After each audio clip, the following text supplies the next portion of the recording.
they approved. Some of them are different phase studies, also for the same, for DNA transferring inhibitors.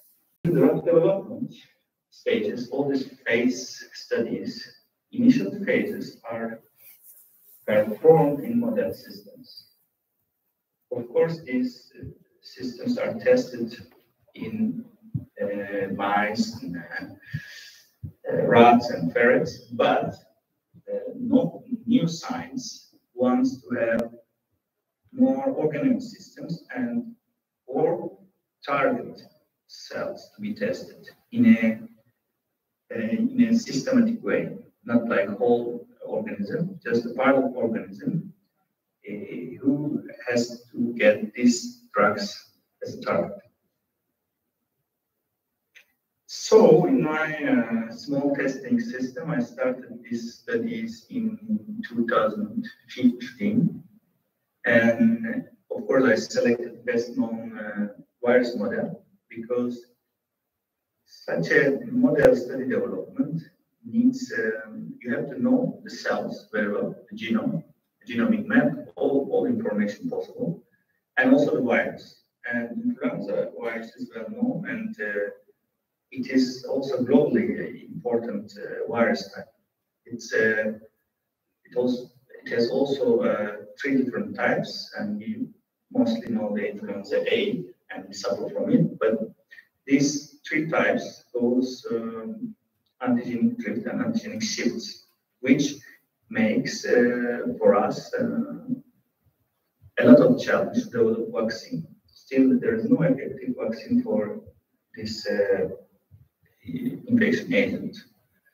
So this is a global problem, and each year it seasonally appears both in human and animals. So when you see this pattern of pandemics since 1980s, we have quite a challenge, and they are really smart viruses that they can reassort their genome. What it means, they can quickly shift their genomic type, and our body or a target organism body can recognize, and infection spreads rapidly. But it is for a viral, this is not much complex. There's 11 genes and 11 proteins, and you can manipulate all these proteins by PCR, which is nowadays everywhere available technology, and this can be produced in any in vitro system, any cell that can grow this virus somewhat. Of course, we are using most productive cell lines to test our systems and doing all sorts of modifications using these genes. Once we introduce a modification, we test in the cell cultures, not in mice or not in rats or human, whatever. But the problem is how we can observe them, because they are tiny organisms, it's not visible. And what the target and why that's so important. What we do is in such a systems, here you can see a cellular model. This cell can be long cells, which is targeting bronch cells or pancreatic cells. And we define several mechanistic behaviors, like because virus binds CLS receptor, or virus binds budding, and we use some blockers in cytoplasm, or translation events. Some antiviral molecules target this part, some RNA silencing targets this way, and so on and so forth. However, in host pathogen systems, before designing any disease prediction or prevention studies, you'll have to understand epigenetic regulations. These days, this is crucial because many of the drug development processes are failing in the latest stage, which causes a lot of enormous economic burden for the pharma companies or governments who tries to do such a R&D studies. But that is also, we suffer from it as a public because we have to use old-fashioned vaccines, which we don't know what is the effect to our body. Actually, the knowledge, this knowledge may contribute key molecules defining the biomarker and the drug development candidates. So, if we can understand and visualize in a simple systems, for example, cell lines, we can eliminate a lot of failures in our experimental design. So, for example, what type of research methods I tried? After recent years, the Nobel Prize group went to high-resolution microscopy, super-resolution microscopy, and combined with high-resolution immunofluorescence microscopy with my studies. Of course, you can use at the same time drug screening platforms, like if you have a proper cell line, you can infect, and it's successful. You can test different drugs in a tube, in a single tube systems, or multiple tube system with the robotic systems that overnight can test 100,000 molecules. And you eliminate a lot of false positives. You can screen easily what you want to proceed further. Also, testing protein-protein interaction systems. Testing protein-protein interaction systems is more on the genetic engineering side. You engineer a viral protein, you engineer a host protein, and in the same system, same cellular systems, you transfer them and observe if they get any interaction or not. That's also important because if you target a molecule, for example, here, you have to be able to know that this molecule can interact with this viral negative sense RNA, or here. Any stage, this is important.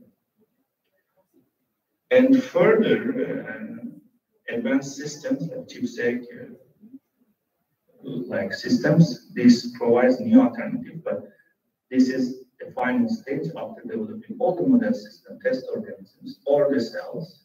You can map total chromosome in a nucleotide by nucleotide, so then you can have a more holistic look. So my aim was, if I can observe histone DNA modifications, this is breakthrough research, because there is some histone DNA modification research on cell models, but in a stem cell therapy or other mechanism. Because in infection, this is quite challenging, because once your virus infects cells, it ruptures.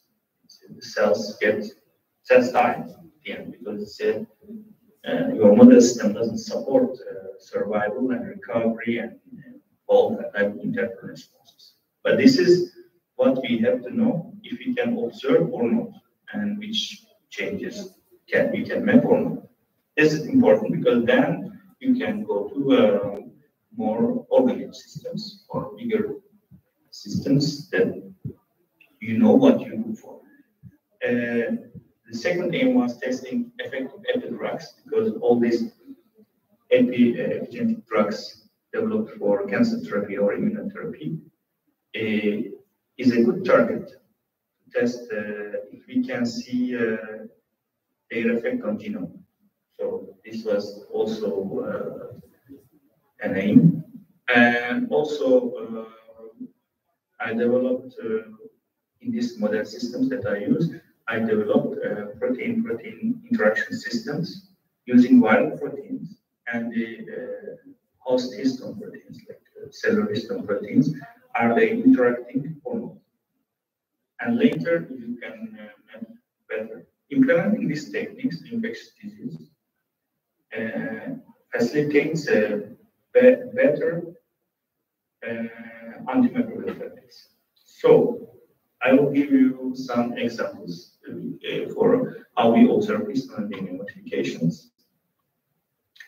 Histone looks like this. It packets our DNA. Our DNA is normally cannot fit in a cell, but after histone packaging, they are condensed and they fit in one cell size. So and they have some crucial core histones and some alternative histones. They have different roles in different cellular machinery. For example, here how we do a high-resolution immunofluorescence microscopy in cell models. This is a bit difficult because histone modification marks, you need some antibodies against these marks. But these antibodies are really low efficient antibodies, and we tested more than 200 antibodies, and we defined 4 acceptable ones that we can detect the signals. These are actually very popular ones. Extracanine methylation, extracanine acetylation, like we can show methylation, acetylation, ubiquitination, like very well defined cellular events in the cells using this. So once we studied H1N1 human influenza, very well known type of influenza in laboratory conditions and human lung cells, we follow viral particles in time course, and we observe that after 1 hour, cells get virus, it's in the nucleus. So that they do the job in nucleus. So we know that we have to focus on between 3 hours stages. Of course, this experiment went through 24 hours, but later stages are not showing this signal. So it means to us that we can observe epigenetic marks.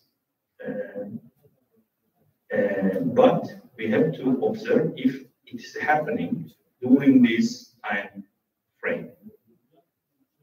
The first example, same model cells are lung cells, human lung cells, which influenza targets, and we look for repressive mark. Methylation is the repressive mark of the genome. When some part of genome is methylated, that genes doesn't work, it's closed. So these green patterns are the special signals for extracanine remethylation. Means that, of course, this image we quantified using high-resolution microscopy, and we observed that on the right down in presentation, you can see 1 hour after infection, we see a quite high methylation.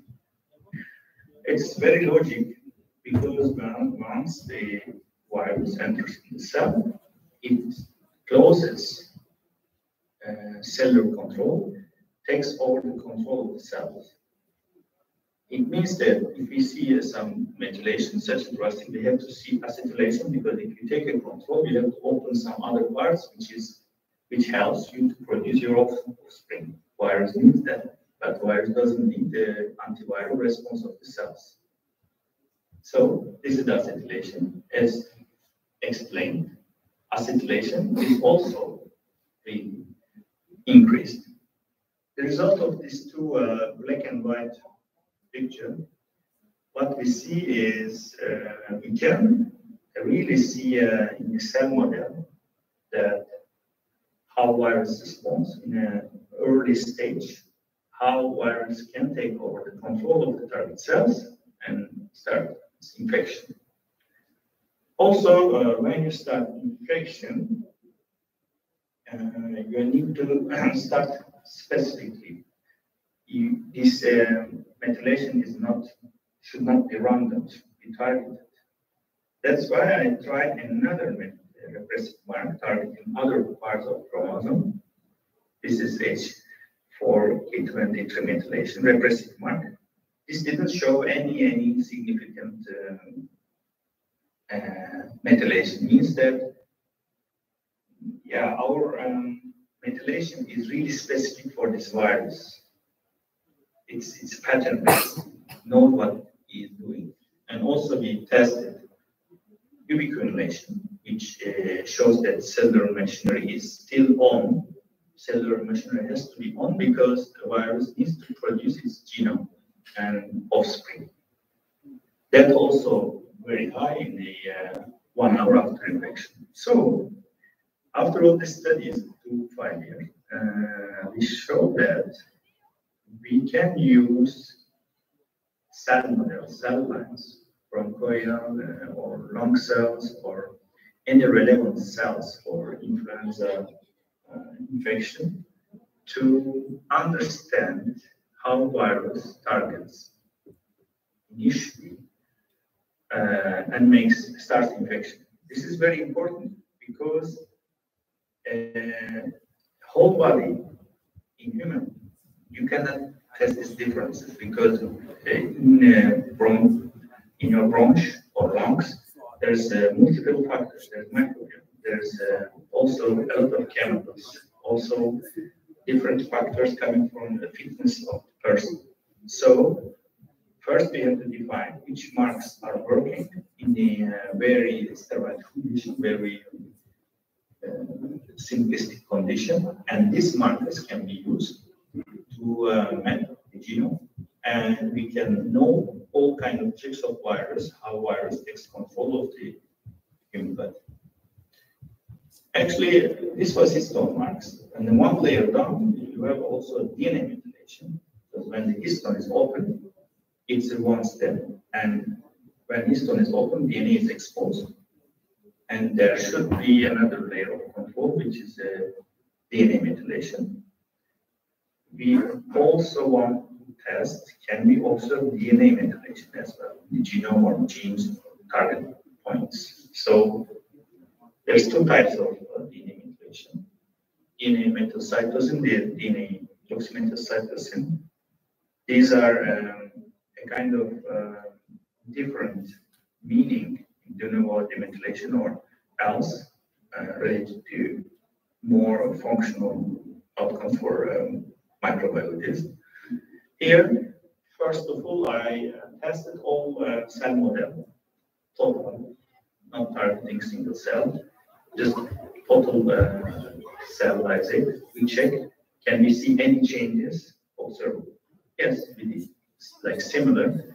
Once the cell gets targeted by the virus, direct DNA methylation occurs. That drops 2%. This is very significant because if histone modification occurs and DNA methylation is modulated, means that for us, virus infection can control our chromosomes and the genes to 2 levels. This global transient demethylation is really observed in parallel with the infection start phase of infection.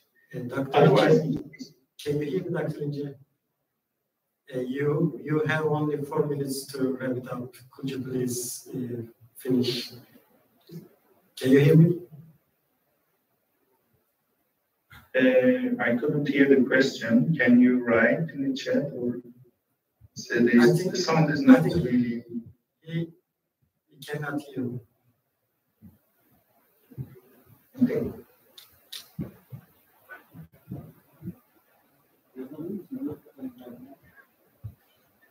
Dört dakikası olduğu chatten yazabilir misiniz? Görüşürüz.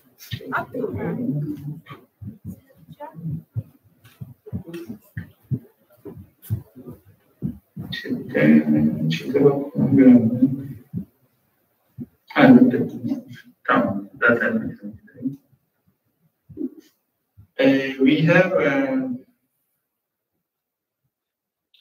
what I was saying. Okay, we could detect actually this type of global events. This is very good news. Also, later stage we tested which type of DNA methylation we have in 2 different models. Because influenza virus is very popular in human, but of course very popular in chicken, in bird flu, and chicken is also a global, one of the global problems. We compare human and the avian influenza. This is human example. In human influenza viruses, we observe 5-methyl-C demethylation, but in not the 5-methyl. In chicken cell lines, chicken model, we try chicken influenza. We observe opposite, like we 5-methyl-cytosine is quantification is changed rapidly down, and afterwards even more in hydroxymethyl case. So this is going for technical to basic resulting. All these infections are host specific. Chicken influenza is best in chicken. Human influenza is best in human, but it can change anytime when they expose to each other. For example, if we get the bird flu, we don't get sick in the beginning, but afterwards, after resorting of virus, we can get a pandemic or else. Like all this information is what I want to give take-home message is influenza virus and basic cell model using lung cells, bronchial cells. We can basically get a lot of information that we don't need using animals. But of course, this needs quite cumbersome R&D stages. But at the end, after showing this 5-year study, we can avoid a lot of mice and rat or ferret use in influenza research, and also such a detailed results are helping drug development stages in a very simple manner, because here what we show is kind of using cell lines in pharma settings, in industrial pharma settings. They can produce these cell lines, and using robotic systems, and overnight they can test 100,000 molecules against this and collect samples and monitor all kinds of changes as we this is possible to imagine genome sequencing or else, and target their studies more precisely. That is all for today. My example. If you have any questions, I can address.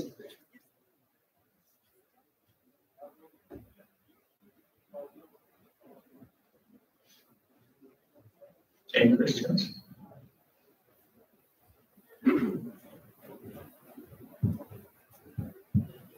Thank you very much, Dr. Ince, for your presentation and contribution to the Congress. Now I would like to introduce our session chair, Serkan Erat, Professor Dr. Serkan Erat. And our session presenters are Arash Ravan Mart, Eda Sezer, and Ruhullah Kianfar. Please welcome them to the stage.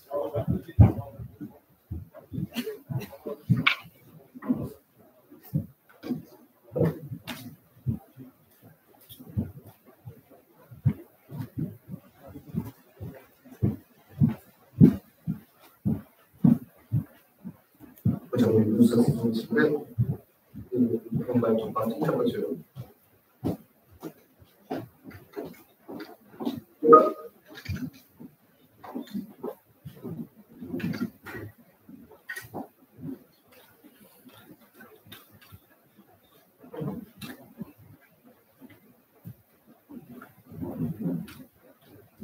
Hello, welcome to our today's last session. We have 3 presentations for the final session. Each will be 15 minutes, so we are a little bit ahead of our time. So I'm kindly asking our speakers to adhere to time, not to exceed 15 minutes, but it can be, of course, less than 15 minutes. I think the stage is ready now.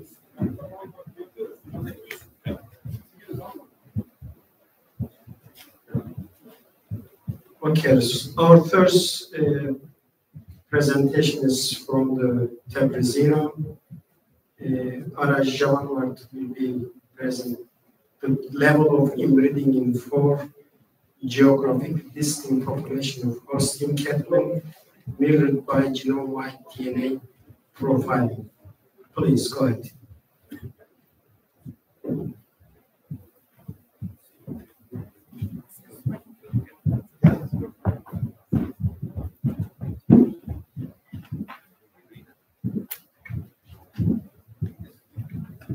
Hello everyone, is my voice clear? Okay. Thank you, Mr. Chairman, for chairing this session. Good afternoon, ladies and gentlemen. First of all, before I start my presentation, I think this is the opportune time. I would like to use this opportunity to appreciate from organizer committee to inviting me for this congress. And I want to highlight 2 names. First, Professor Muharram, and second, Dr. Murad. 2 of these people helped me and fasting me. I had a lot of questions and they answered me kindly. And thank you very much for Turkish University for their hospitality and kindness. Okay, let's go to my presentation. The title of my presentation is about the level of inbreeding for geographical different population of Holstein cattle mirrored by genome-wide DNA profiling. For those people, they don't know me, I'm Dr. Arash. My specification is bioinformatics.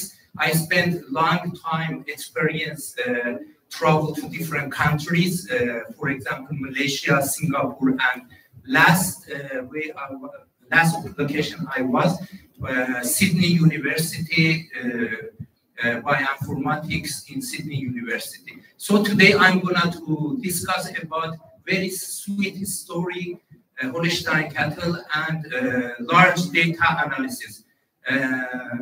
Okay, with this introduction, I'm trying to help organizer and I'm trying to minimize the length of my speech here. So as you know that cattle breeding is very important in our society. We are using different kind of the production from the cattle, for example, milk and meat production. And this picture showing that domestication processes take a long story in human civilization, and also cattle play a fundamental role in our life.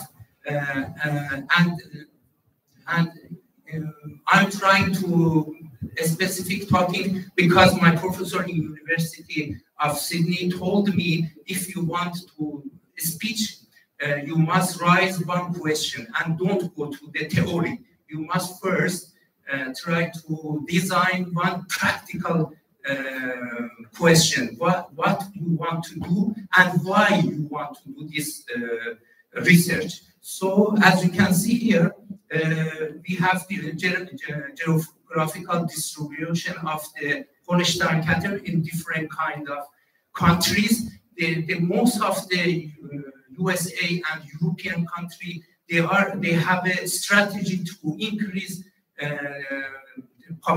production of the Holstein cattle. I think in Turkish also we have a dominant population of the Holstein for milk production.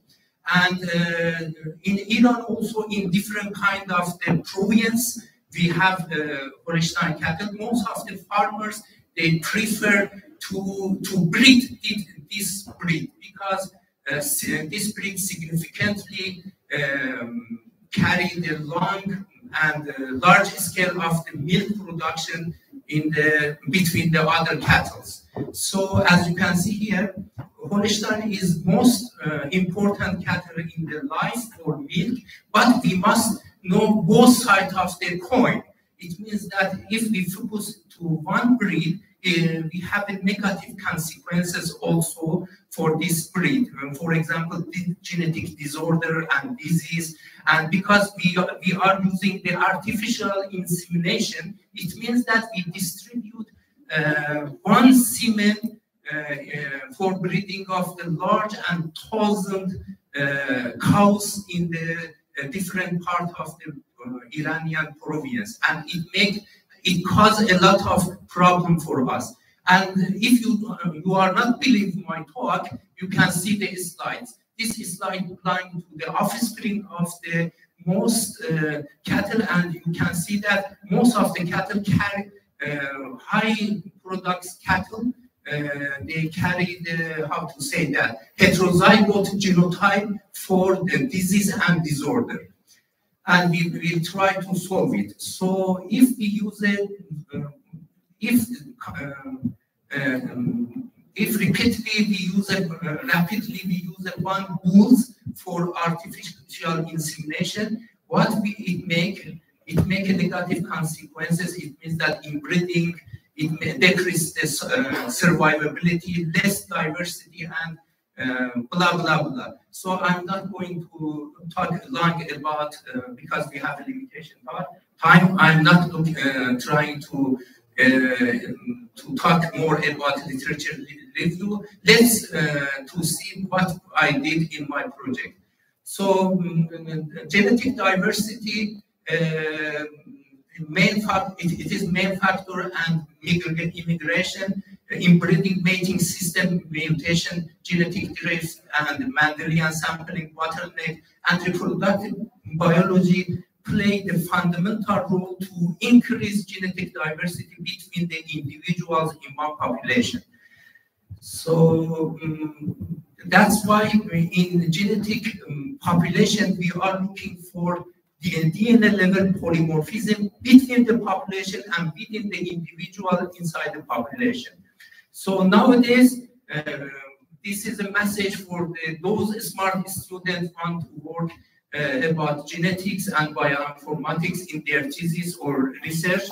Nowadays, most of the European countries, they are using large amount of the, how to say that, DNA information for their modern breeding program. So as our country impose from sanction from USA, we don't have that technology, but luckily Chinese company and also some of the scientists from USA, they help us for genotyping of our Iranian Holstein population, and I, as a bioinformatician, I use that data for analysis. You can see here we have a SNP chip for analysis of the whole genome of the Holstein cattle. You know that we have a 60 pair of chromosomes in the cattle, so 3,000 gene was located inside these 60 chromosomes.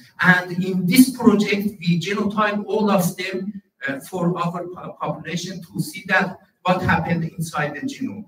So let's go to, I'm trying to escape from this slide because of the limitation of time. Dr. Murad, I'm trying to help you for organization and management, because maybe next speaker also want to have enough time. You can see we have a, if we have a SNP chip data, we can go to different kind of analysis. I'm also volunteer. I didn't come to Turkey because of the presentation. Presentation is my second priority. I come to find some professors, some friends to join us, to contribute with us for large amount of the analysis, because neighbor country also play important role for Holstein breeding policy in this country. So if you can see here, most of the scientists in different kind of countries, they are using also same thinking line for genetic analysis in Holstein cattle. So what we should do, know, if we have a large amount of the population and if we have sophisticated tools for analysis of gene, we can analyze them, and based on them we can make a decision what kind of the breeding goal we can use for our breeding program. So let's go to the my goal of analysis. If, as you can see here, I had enough luck to receive a lot of data from different scientists with a different nationality. I have a data.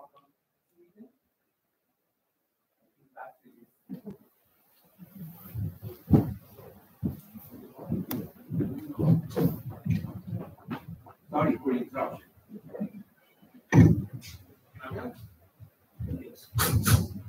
Sorry for interruption.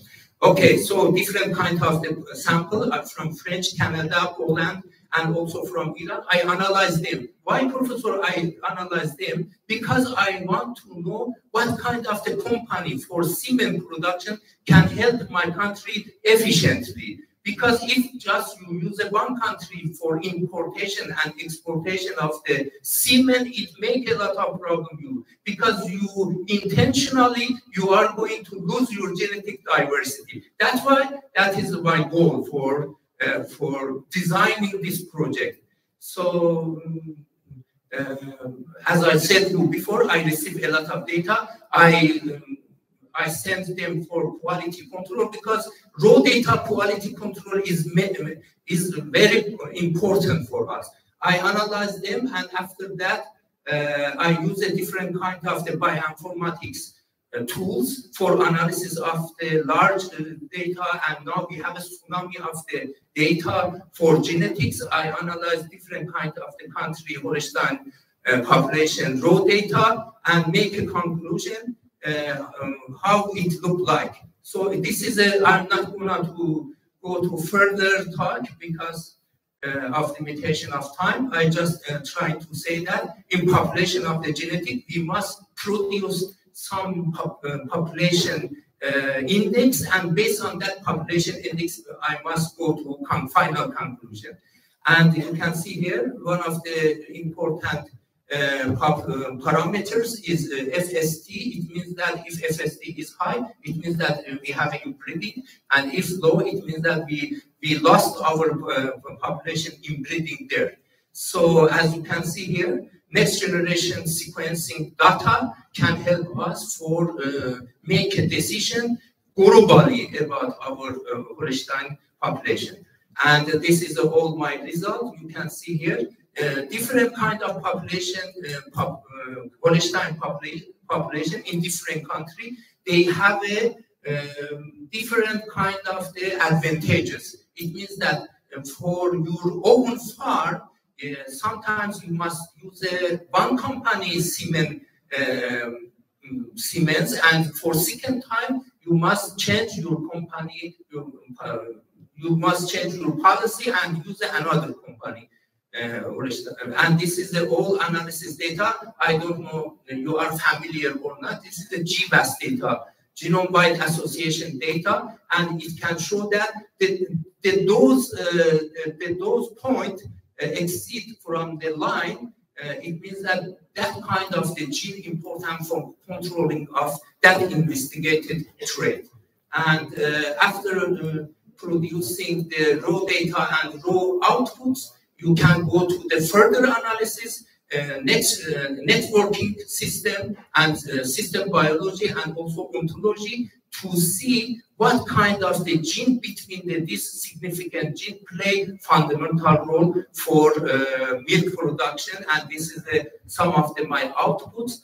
Those circles, they are, how to say that, large circle indicated that that gene is important and you must concentrate or focus in that gene. So blah blah blah. And finally, based on this is the final message of my presentation and last slide. It means that some of the countries, their Holstein, they are has a high similarity between the Iranian Holstein and that countries Holstein. What does it mean? It means that you must avoid importation of the semen from that country, and you must focus for those companies their Holstein genomes far from our genomes, because if you are using that kind of the cattle, genetic diversity of your own Holstein cattle will be increased. And that's all. Thank you very much for your patience and attention to my presentation. Again, if you have any question, please feel free. I'm ready to answer your question. Appreciated, Chairman, from your patience and not stopping me for my presentation. Thank you, Devamı. Do you have any question for Devamı? You answer. Thank you. I want to also thank you special for your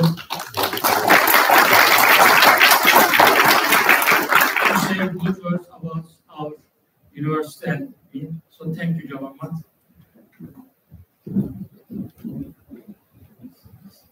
And I would like to invite Eda Sezer for second presentation.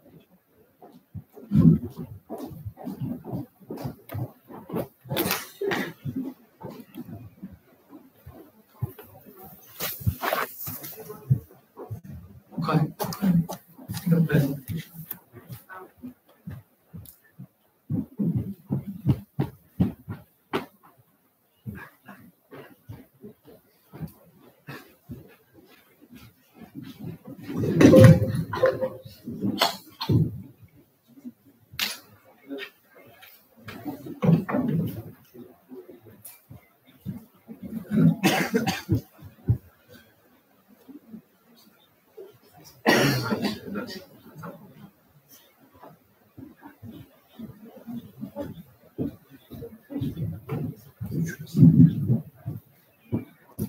Hello everyone, can you hear me clearly?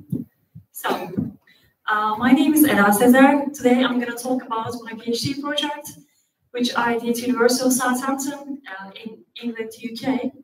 So, in my PhD, we were trying to look for the impact of maternal high-fat diet consumption during two specific periods, pre-implantation and whole pregnancy lactation periods on offspring behavior.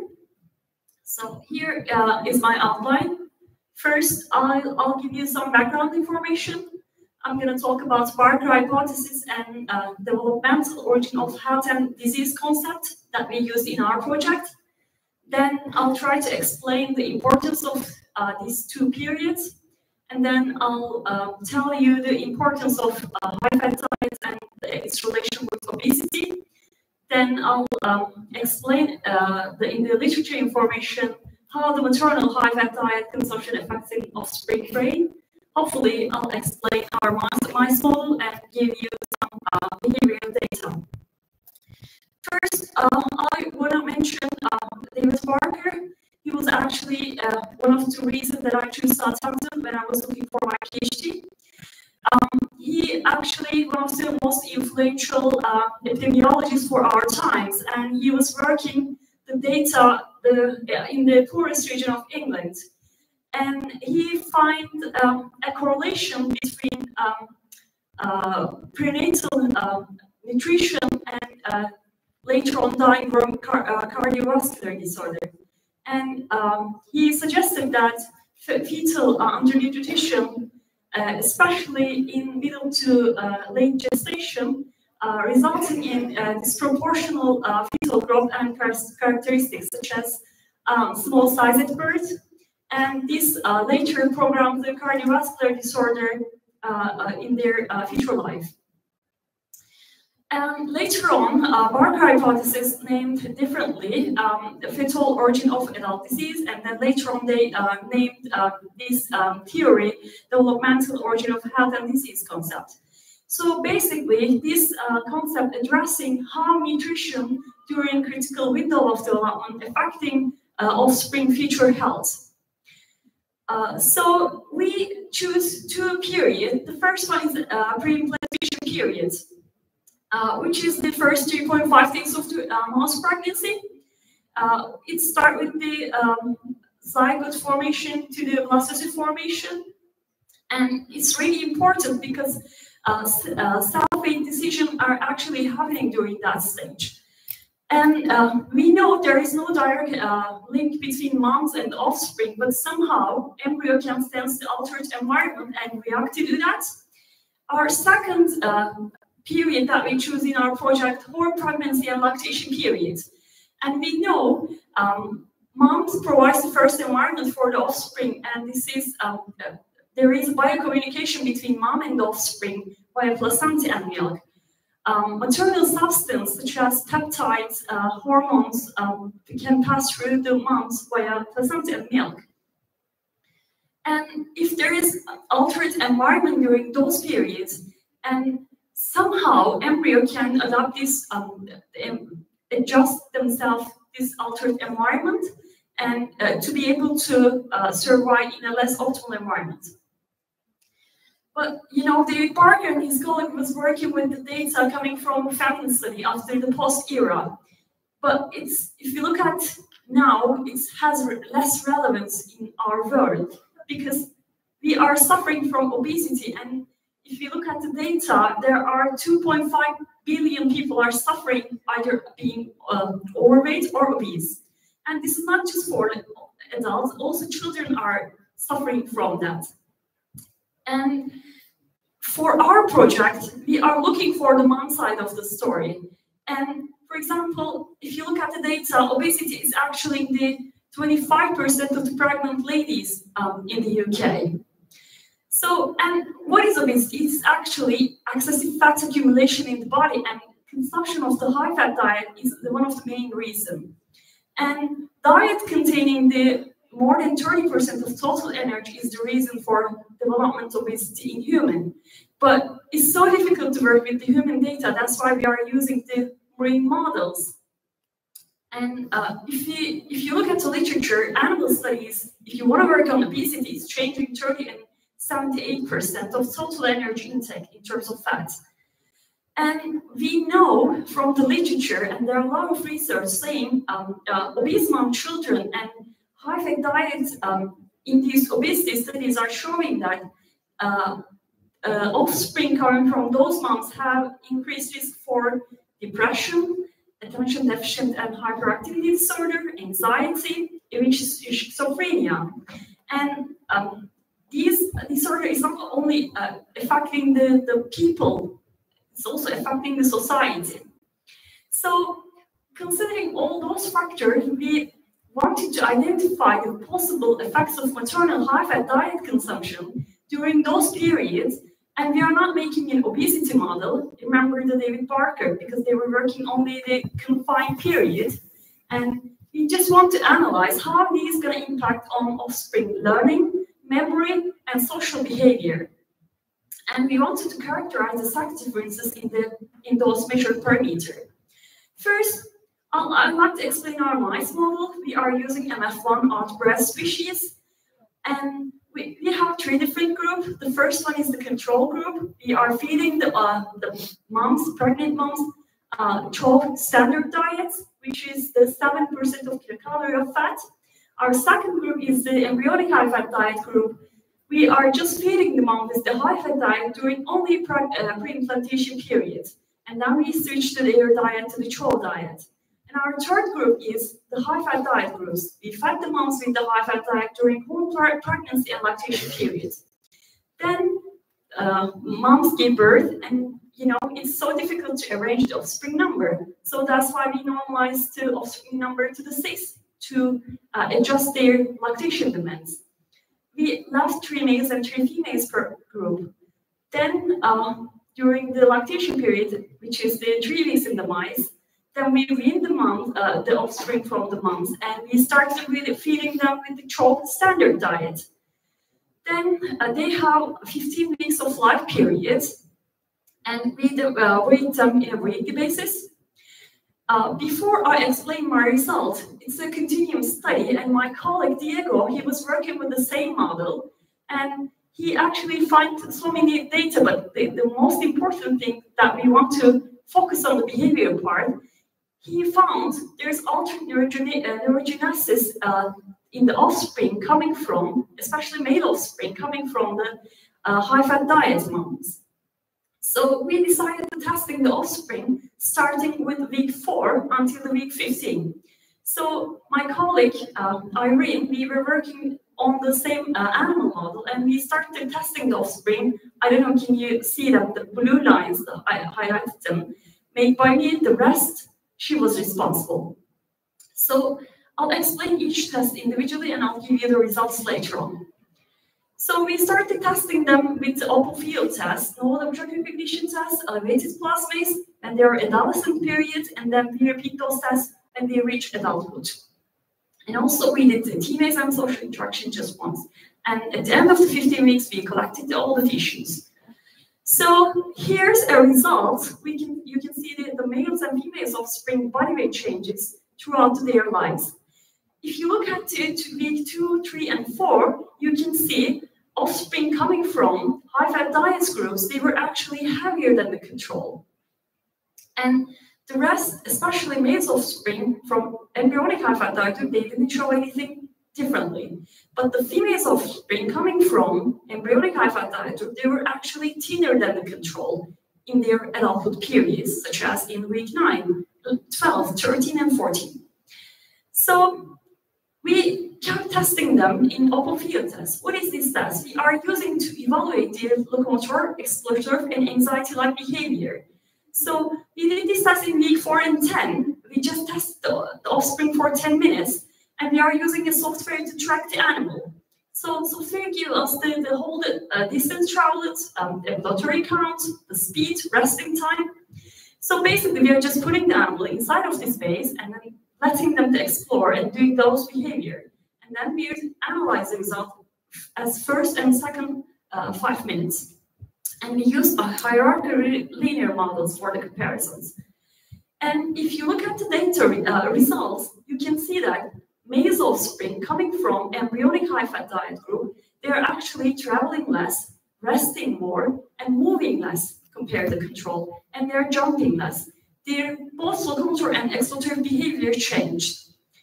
And also, if you look at the female side on the right side, left side to me, to the table, you can see vertical count, which is a behavior the animal just standing up position in their hind legs. And females offspring coming from high-fat diet moms, they're actually doing this behavior more than control. Something is changing. And then when we repeat this test in week 10, we didn't see any significant differences in those parameters. Then, if you are working with animals, one test is not enough. You have to prove your results with another test. And then we did elevated plasmids. Basically, we have 2 closed arms and 2 open arms. Usually, animals, mice specifically, they wanted to. There is a behavior called hematoxis. They want to touch the wall. They feel more safe in those places. And if they are spending more time on the closed arm, that means they are showing anxiety-like behavior. And at the end, we calculated the arm entry and time spent in those arms. The only thing, the statistically significant differences we found, high-fat diet, females offspring, which is showing the, again, right? They are actually doing, entering more in the closed arm. But when we repeat those tests in week 12, we again didn't see any significant differences. Then we kept testing offspring to measure their hippocampal memory, which we did this test in week 4 and 10. Basically, we are using the same platform, using 2 similar objects in the familiarization phase, testing them for just they are getting used to the platform and this object, and then taking the animal, cleaning those places, then putting a novel object on the platform. What we expect, they should spend more time with the novel object, they should remember. And then we are, again, assessing their short-term hippocampal memory. And then we are calculating the investigation time and discrimination index based on this phase and familiarization phase. So if those index are higher, they are showing better memory. But we didn't see any significant differences, those measured parameters, neither in week 4 nor in week 10. Then we did a TMACE, which is another test to evaluate their short-term spectral memory. Basically, we are putting the animal in the base site, letting them choose the one arm, restricting them in those arms, then picking up animals gently, starting again, and then they should go to the unvisited arm, which is a way they should remember they go to the previous arm, and then based on that, we are calculating an alternation score. At the end, we did in this test in week 8, but we didn't see any significant differences in their alternation scores. Finally, in our test we also measured their social behavior, which is a test we did in week 12, which is their early adulthood period in mice. So basically, we are using the same platform that we use in open field tests, and then we are using completely novel mice, and then we are evaluating their behavior. Our tested mice, how it's going to behave is this novel mice. We are categorizing their behavior in 4, and for example, if because mice are very social animals and they want to know who are encountering. For example, they are sniffing time, body sniff, nose to nose sniff. These are evaluate under the social investigative behavior. And for example, affiliative behavior, we use the social grooming as a sign. But instead of exploring the novel mice, if they spend more time rearing on the wall or just doing upright position in the platform, which is a sign for the non-social behavior, or sometimes they can claw or pinning these novel mice. So all this, it was really tricky to analyze the social interaction test, but we might be able to do it. And then if you look at the results, we didn't see any significant differences, all those parameters, neither in their sniffing times or their affiliative behavior, or in their non-social behavior. Offspring coming from this diet treatment group, they were different than the control or each other. As a summary, so in the current study, administration of the high-fat diet to the pregnant mice during either only pre-implantation or whole pregnancy and lactation period affected the offspring growth. And you might remember the juvenile offspring coming from high-fat diet moms, males and females offspring, they were heavier than the control. And then, if you remember the anxiety-like test results, especially males offspring coming from the embryonic high-fat diet groups, they actually showed some anxiety-like behavior. And then, high-fat diet, the females offspring coming from high-fat diet moms, they were also showed some anxiety-like behavior. But memory functions and social behaviors were not affected by maternal high-fat diet consumption. So what is actually happening in the offspring? So one way to explain this, those periods we choose, they're actually really important for creating the genome, and the epigenetic alteration happened during these times. And that might explain those results. And you might remember from the schematic representation, we started feeding the offspring with the troll diet. Yes, we started testing them in week 4, and during the whole lifetime period, we started feeding them with the troll diet. Maybe this diet, consumption of the troll diet, maybe lifted those previously seen results. So we can say that offspring locomotor and exploitative behavior, they actually time and sex-dependent manner we show the results. And exposure to normal diet can rescue the phenotype in adulthood. So I'd like to thank, finishing my presentation, first the Biomedical Research Faculty at University of Southampton. We did this project during the lockdown, and we spent 1.5 years, and they were really helpful for us. And I'd like to thank my wonderful supervisor and my colleagues, and also my sponsor, Turkish Ministry of National Education, and thanks for listening. And if you have any question, I'm happy to answer them. Thank you, Suzanne. Any question for Devamı? No question. Actually, thank you very much for your outstanding speech and your beautiful product of this research. And I just have one statistical advice, because as I enjoy from your outputs, it seems that most of your result is non-significant, and non-significant result is not related to your nature of the study. Maybe, perhaps, I'm not sure about that. It is related to some of your raw data inside the treatments. I mean that variation inside the your treatments is carried. Some of them is outlier. How to say that? Maybe if you go to normality test, Yeah. because from the bar chart, it makes a sense for me. Most of the mouse, because they are different sex, Yes. male and female, they didn't respond. They didn't show similar response to one treatment, isn't it? Am I right? Yeah, well, I'm getting that comments in most of my presentation. My summary of question is a standard error is too large. Yeah. That's why it is non-significant. Yeah, the thing is we are using the hierarchical model, including the litter size and body weights into the analysis. So to be able to analyze the data in that method, we are using the Z conversion. So that's why we don't need to normalize the data. So that's fine. But when I'm, yeah, you're welcome. Yeah. Thank you, Devamı and Cesar. Thank you. You're welcome. Thank you for listening.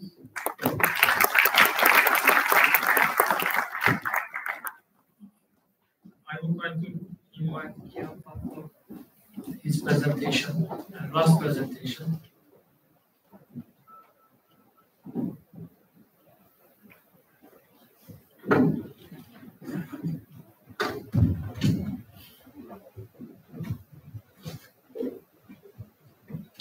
Hello, everybody. I am Kian from University of Tabriz. Thank you for your hosting and organizing committee for this congress. My object is effect of probiotic and propolis supplementation with different xylanase enzyme on equality in layer and feed basal diet, wet-based basal diet. Wheat is one of common cereal in poultry and soy diet in worldwide. However, wheat contain 5 to 8% of arabinoxylan, which compound of monosaccharide, arabinose and xylose.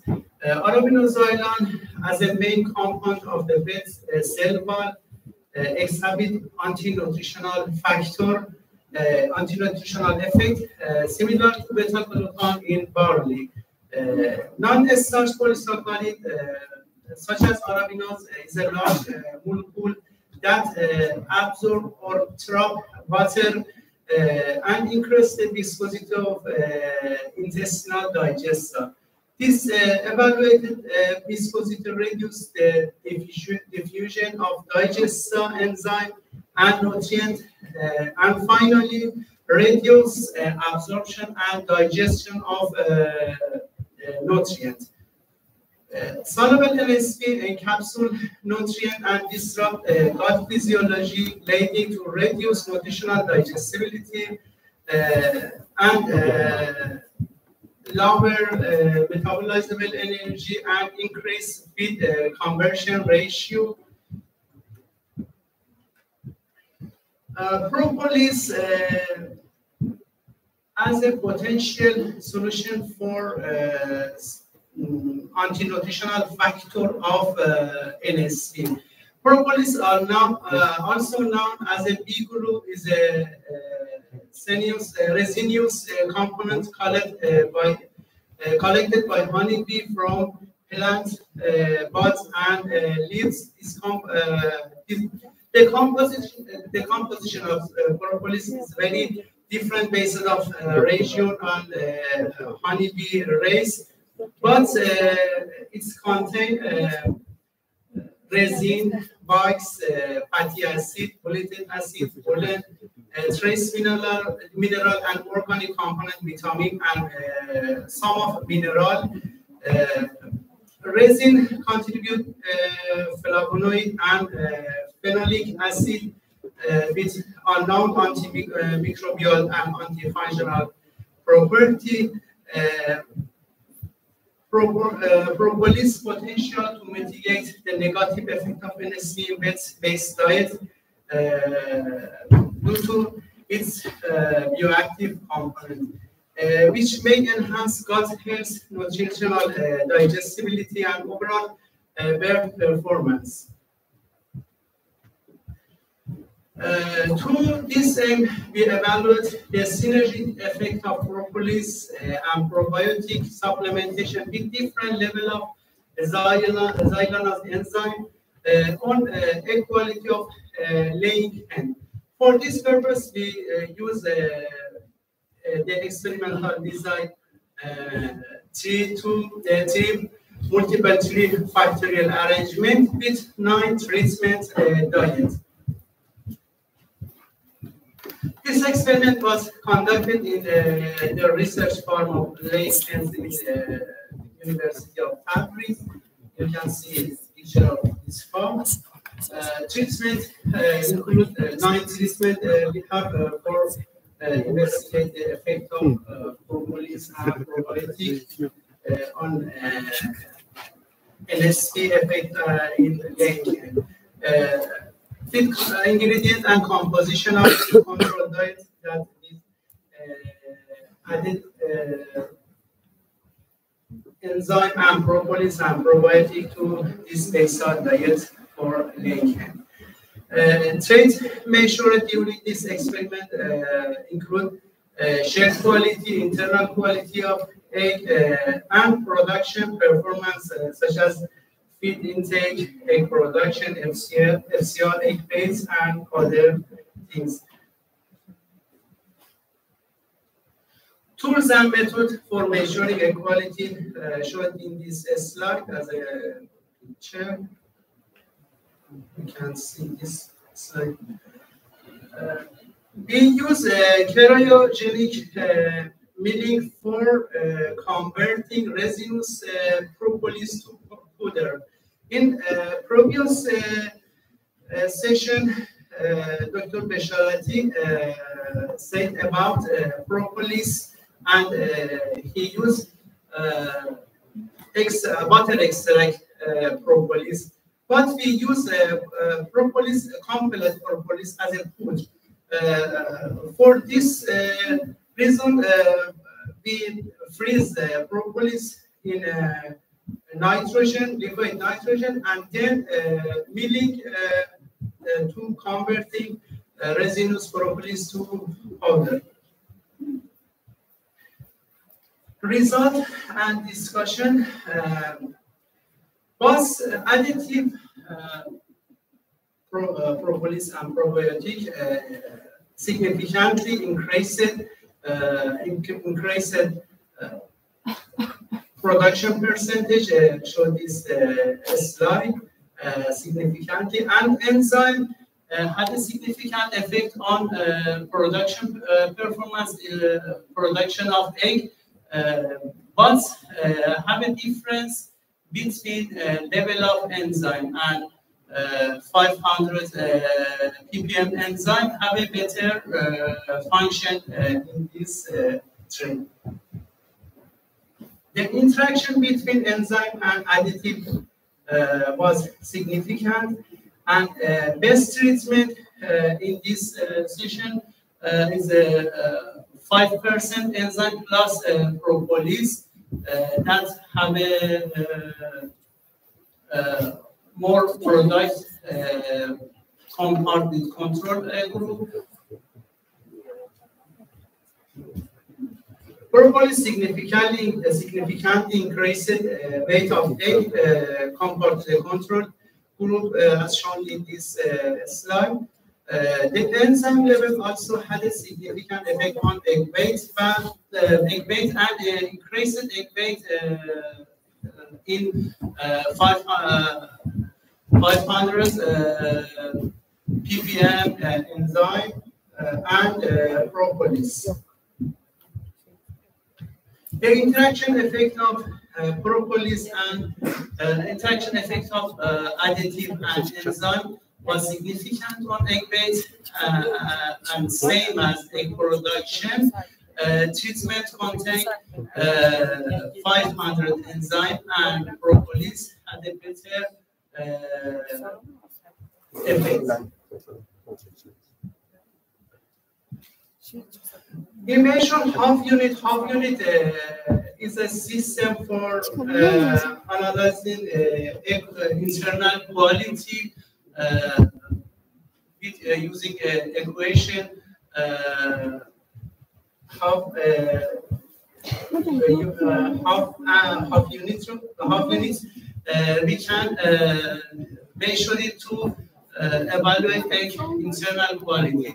As shown in this slide, the probiotics significantly reduced half unit compared to control group, but propolis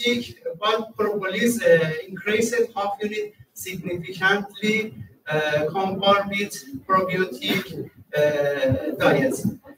Enzyme had a significant effect on half unit and increased half unit by using 500 ppm enzyme in diet. The interaction between enzyme level and additive significantly affected on half unit and same as previous steroids. Better treatment was 500 enzyme and propolis together.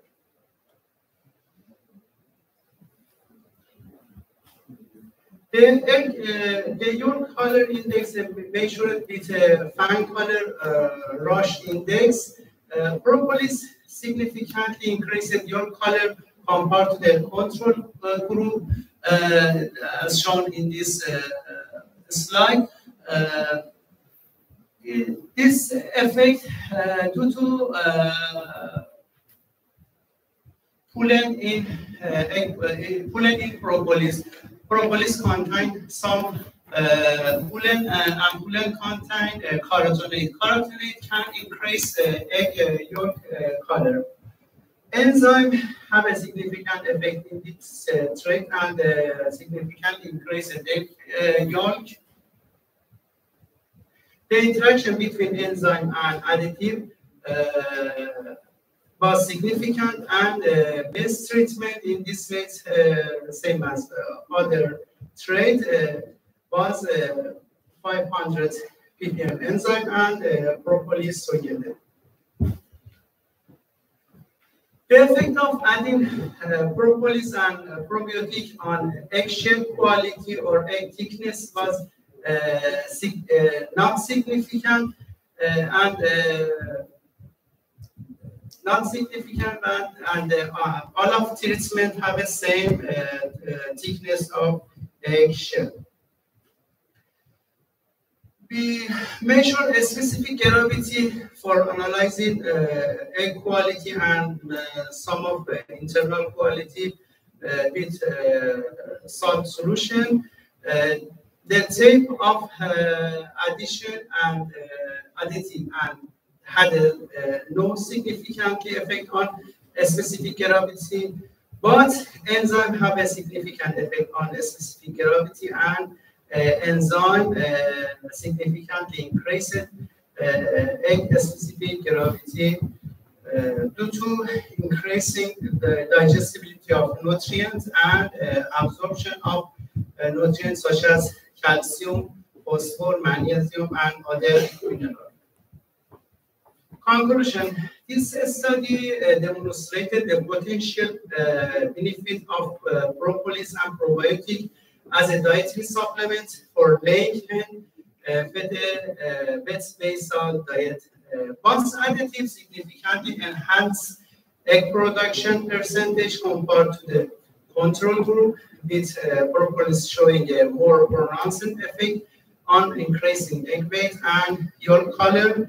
Enzyme supplementation, particularly at 500 ppm, consistently improved egg production, egg weight, and yolk color, while also enhance specific gravity, indicating better egg quality. The interaction between enzyme level and propolis further highlighted the synergic potential of this treatment in optimizing yolk color and egg production. Overall combination of propolis and probiotic with xylanase enzyme can be effective strategy to mitigate the anti-nutritional effect of based diet, improving BAS production performance and certain aspects of egg quality in laying hen. Further research is recommended to explore the long-term effect and underlying mechanism of this interaction. Thank you for your time and attention. Thank you for your presentation. Any question for? Hi, thank you for your presentation. My question is, how feasible to be able to use this technology? Like, if you consider the cost and everything, you know, because obtaining the propolis and adding them the enzyme or supplements into the increasing the quality, how feasible? Yeah. My result is applicable for farmer, and farmer can use my advice to increase the quality. Cost commercially propolis same price with enzyme and not very expensive. But when we do this experiment, propolis very low cost, but now propolis increased in price. Thank you.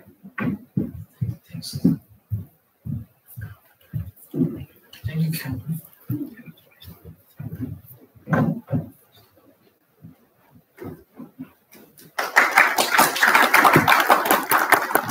I would like to thank all our participants for their presentations. Now, our session chair, Murat Er, will share their certificates.